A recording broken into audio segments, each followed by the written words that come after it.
Yo, what is good, YouTube? Welcome back to another JC2K video. In today's video, we're building the best team possible for less than 1 million MT here in NBA 2K24 MyTEAM. Before we hop into the video, if you haven't already, make sure you hit that subscribe button. Help me push towards the 20,000 subscriber mark on the channel. I upload every single day. Trying to hit that by the end of the month of February, which is going to require about 60 subscribers a day. So I would really appreciate it if y'all do subscribe to help me push towards that mark.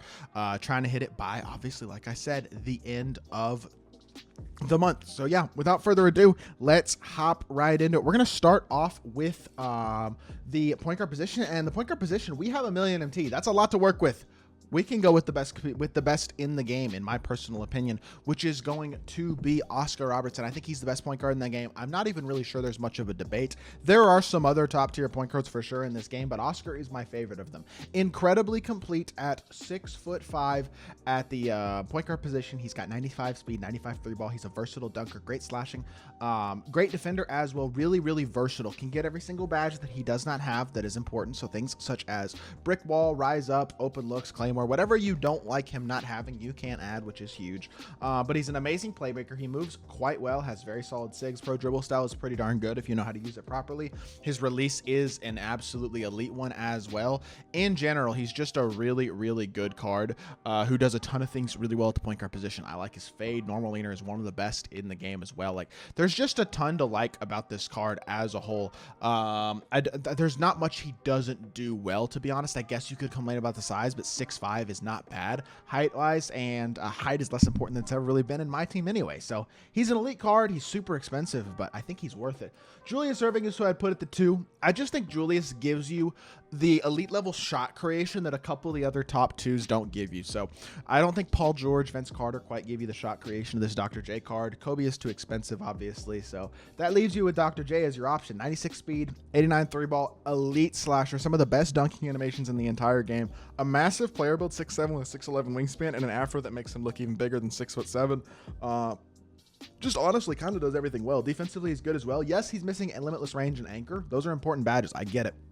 He's still incredible. Amazing release, amazing slashing, really good movement as well. He's just one of the more versatile all-around cards that I really, really do like in my team right now. I'm a big, big fan of the card. I think he does a ton of things really well, and I am very excited about honestly, I'm really looking forward to the next Dr. J. I know it's going to be a while, but I hope he gets a card not that far down the road, because this card, if he had Limitless and Anchor, would have rivaled Kobe as the best shooting guard in the game. Legitimately. Small forward position, Pedsto 115K for this card is amazing. He is on my God squad right now, currently playing backup power forward, but small forward or power forward really doesn't matter. He will play both position at an incredibly high level. 90 speed, 97 three ball, solid slasher, elite defender, can get every badge that he doesn't currently have. He absolutely defends his butt off. Like, he does everything that you really need out of a card, and the fact that he's glitched defensively and not as a slasher is so huge. The anchor, clamps, glove, off ball pass. I think he's got Hoff's right stick ripper as well. He also has incredible shooting, of course, with one of the smoothest and easiest releases in the game. Evan Fournier's jump shot is so much improved this year. Overall, such a good card, and I think 115K is a great price as well. At the 4, we're going with one of 3 free cards. Chet Holmgren. He's been on every single one of these lineups that I've done in the last week, for the reason that he should be on everybody's team. 200 total blocks to get this card is not hard. He's a very attainable, very affordable, or not affordable, very attainable card that everybody should have for free already. And if you don't have him for free, it only takes a few hours to grind out those blocks if you know what you're doing. This card should be on everybody's team. He's one of the most complete and best power forwards in the game still to this day. A great size, super versatile card who can shoot the ball at a high level, defend at a high level, and really just kind of gives you everything you need at a high level at the position. So I'm a big, big fan of what he can give you, and I think he's an amazing, amazing card at power forward. Really solid release as well. I mean, there are a couple probably slightly better power forwards at this point, but I would say Chet is really right at the top of the list still. Now, starting center is going to be Wang XI. This is a brand new card that came out yesterday. He is a monster.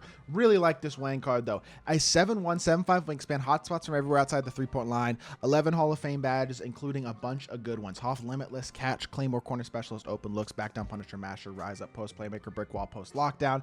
The ability to get every badge means you can add the things he doesn't have, like clamps, like a bailout, like potentially Agent 3 if you want the shooting, fast switch if you want more dunking. But he's a solid dunker, amazing shooter. I understand he's not the fastest card in the game with the center position, but he's fast enough, and he is legitimately, I think, the best shooting big in the entirety of my team right now. That includes Kristaps Porzingis. That includes everybody. I think he is the best shooting big in my team. His release is extraordinary. Combine that obviously with elite shooting badges and a great 3-point rating, and you have, in my opinion, the best shooting big in my team, which is probably his biggest strength, and he completes our starting lineup really well. Now, obviously the bench has to be cheaper because this starting lineup is super expensive, but the bench starts off very affordable. Jeremy Lin, 96 overall, is completely free. Locker code for this card came out yesterday. That's the locker code right here, lunar-new-near-jeremy-lin.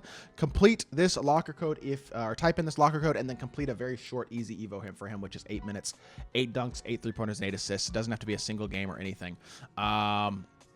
That's all you really got to do, and you get one of the most complete point guards in the game. Great defender. He's got anchor. He gets every playmaking badge, gets every shooting badge. That's pretty much important anyways. He's a really good, really complete card. It just gives you everything that you need at the point guard position right now, and I understand at 6'3", he doesn't have insane height. Again, I think height is less important this year. His stats are incredibly complete. Solid release, moves quite well, very athletic slasher. Just gives you everything that you would pretty much want and everything you would ask for at the point guard position outside of, again, elite size, but again, I think he's a top 3 point guard in the game right now. I legitimately do believe that Jeremy Lin is that good. Okay. Now, outside of Jeremy Lin, at the backup shooting guard, got to go budget. The only really budget player on this lineup, though, is Payton Watson. It's still the best budget card in the game. So calling Payton Watson budget might not even really be all that accurate. I know he's only 21,000 MT, but he literally does everything you need at the shooting guard position at a high level. Maybe not the greatest playmaker in the world, but he's certainly not a bad playmaker.